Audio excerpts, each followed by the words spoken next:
think if you're moving anywhere, that can be a stressful situation. When I was 18, I moved out of the state of Florida and I moved to Ohio for college. And I remember getting up there, and at the time, the internet was nowhere near what it is today and its capabilities. And, not having access to a wealth of information and things that could really help me make that transition, I was definitely at a complete disadvantage. Not really realizing that, not everything is the same in one state compared to another state. And, there were certain things that really could have benefited me if I had known beforehand when moving to a completely different area. And for example, quick funny little story, I jumped on Interstate 270, which is in Columbus, Ohio. And at the time, I'd only known I-95. I-95 runs north and south from the bottom of Florida all the way up through New York and all that. I remember getting on 270 and I went in a complete circle. I had no idea that interstates were actually designed to go in a complete circle in some places. So I learned a big lesson that day. I wanted to put together this video because we have a ton of people that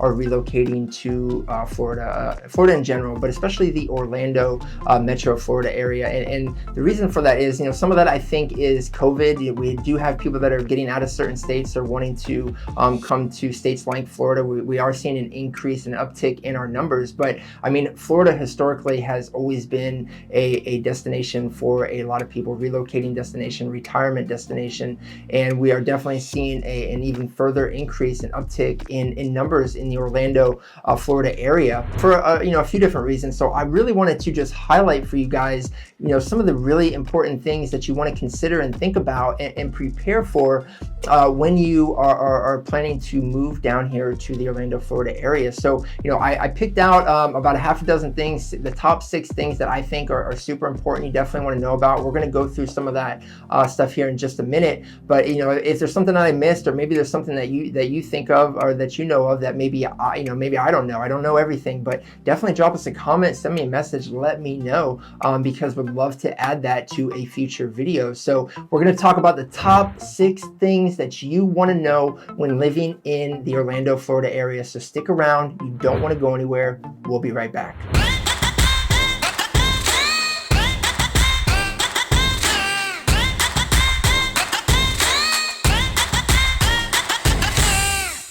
What's going on, everybody? I'm Sprenkel, your Central Florida specialist. Today, we're back again for another great episode. We're talking about the top 6 things you're going to want to know and think about before relocating to the Orlando, Florida area. If this is your first time to our channel and you want to know what it's like to live, work, play, and thrive in the Orlando metro, make sure you do yourself a favor, smash that subscribe button, ring that notification bell so you're not missing out on any of the awesome information-packed videos we're putting out to you guys on a weekly basis. We're working with people from around the country. My team and I, we absolutely love it. So if you're thinking about making that move, make sure you're giving us a call, shooting us a text, sending us an email, however you like to communicate.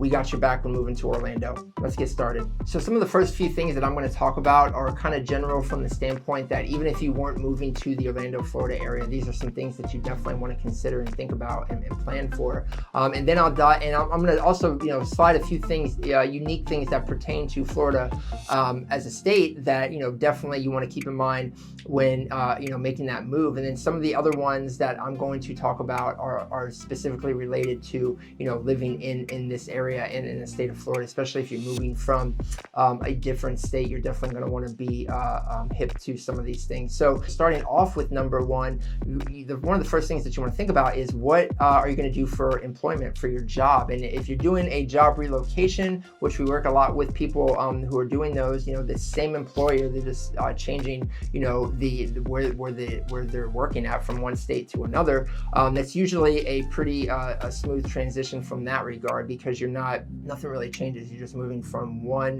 location to a different location. So that's usually pretty simple. But if you are getting a new job, or if you're quitting that job to start another job, even if it's in the same career field, you definitely want to get with your mortgage lender as soon as possible, so you guys are on the same page. You want your storyboard to align. You want the communication to be open, so you guys are able to make that transition and don't have any hiccups. And what I mean by that is, when lenders are looking at financing for people who are purchasing a home, they're looking at their employment history, and they want to see typically at least 2 years of employment history with that employer. And so even if you have that job experience, even if you quit that one job from out of state and you're moving to work for another company now here in Orlando, even if it's the same job, it's a different employer, it's a different company. So that experience doesn't necessarily transfer over as far as your work history, even if you've had steady employment for the last couple of years. So, we do work with people that are quitting one company, starting with another company. That's why they're relocating, or maybe they're entering a completely different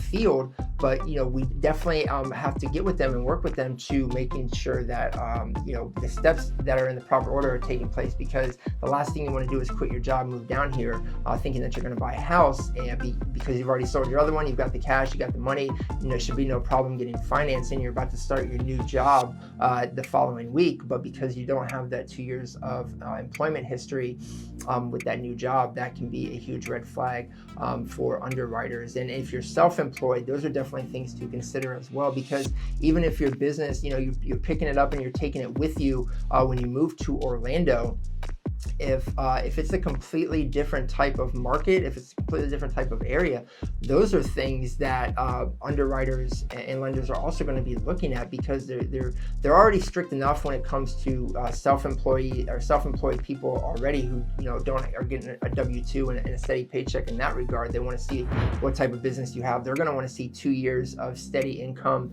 as well. But they are definitely becoming a lot more stringent and strict right now, and taking certain things like job stability into consideration, even for people that already have a steady job or what they think might be a steady job with a regular paycheck. Underwriters right now are looking at what sort of job you have and what does the forecast for job security look like as we move into 2021 and beyond. So for somebody, for example, that works in retail versus somebody who is in healthcare, that person in retail, like if you remember when we had those the big shutdowns, everything was completely shut down. Healthcare workers were still employed, they were still getting a steady paycheck, but a lot of people that worked in retail were out of work. They were furloughed, they were sent home. If they worked in hotels, they were sent home. In hospitality, my wife, she is an HR manager, HR director, and she was cut down on some of her hours even, and she's one of the people that helps run the entire hotel. So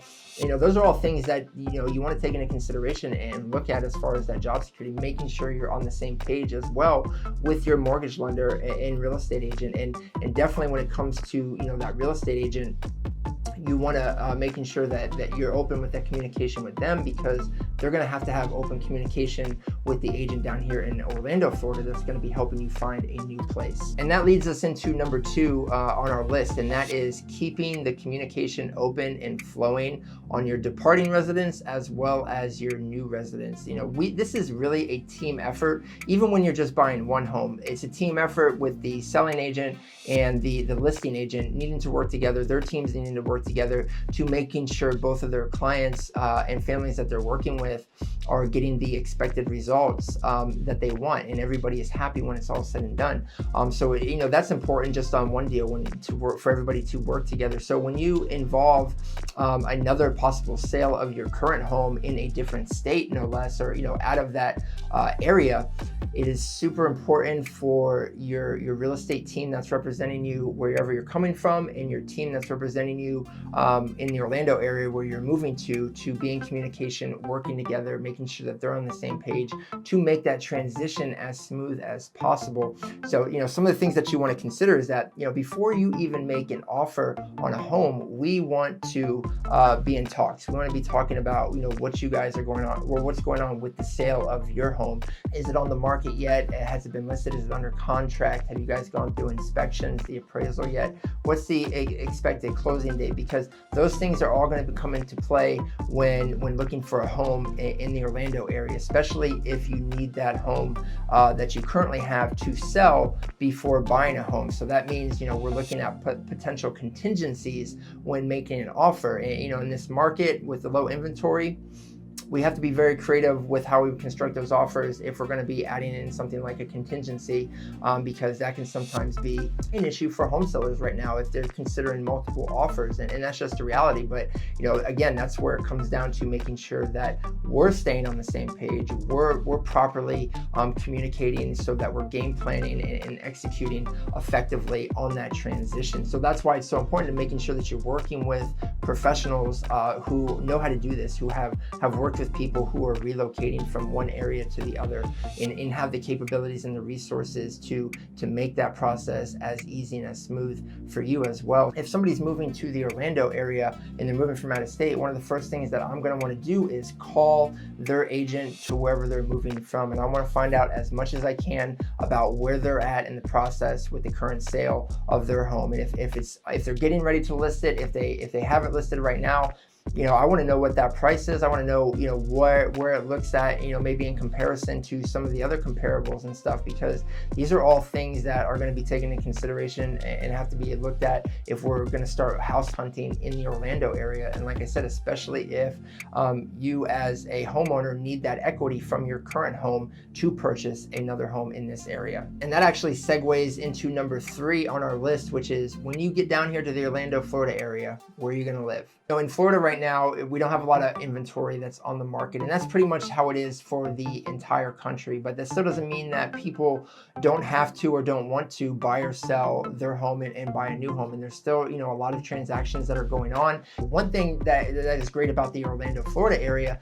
is that we do have a lot of short-term rental options because we have the theme parks here, and especially because the theme parks for a while in 2020 they were completely shut down, but even right now they're at limited capacity. I think at the most right now they are doing like 50% capacity last time I checked, so the numbers are still way down. There's still a lot of landlords and real estate investors who have rentals out there in the Orlando area who are having trouble filling those rental homes consistently on a regular basis because they're just not seeing the volume and traffic of people coming to Disney World. People just aren't traveling right now. So even though short-term rentals, typically their rates can be a little bit higher than if you were doing a full 1-year lease, you definitely have some negotiation power and some negotiation room right now. Another really good option to consider that I've even presented to some people that have recently relocated to the Orlando area is Airbnb. Airbnb took a massive hit in 2020 with the shutdown and everything. There was a lot of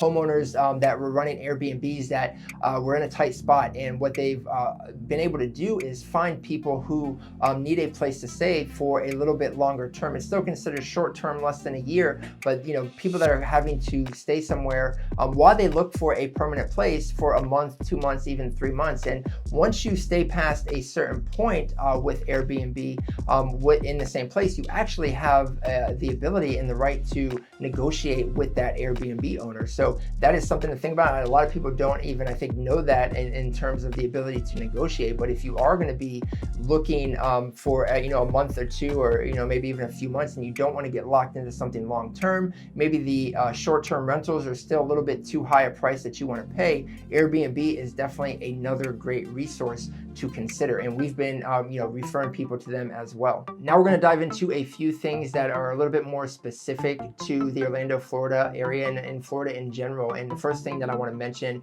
and that's number 4 on our list, is get yourself a Sunpass or an ePass. Sunpass, ePass, they got 2 different names, but it's pretty much the same thing, and that is for the toll roads in the Orlando area. We have a lot of toll roads. We have I-4, that's free, but you've heard me on other videos talk about how backed up and how traffic can sometimes be crazy on that road, especially during rush hour times and peak times. So the 429, the 408, the 417, the 528, the Florida Turnpike, those are all great different options that you can consider depending on where you're living and where you need to get to. But traffic's going to be a little bit lighter, but at the same time, you definitely are going to have to either stock up on change or be prepared to spend the $20-30 to get an ePass or a Sunpass. And I know for me, that is way more convenient because I don't have to slow down for the tolls. They have 4 or 5 lanes that if you have an ePass or Sunpass, you can just keep on driving right through. And what it does is you can set it up in different ways to where, you know, you can have a max on it for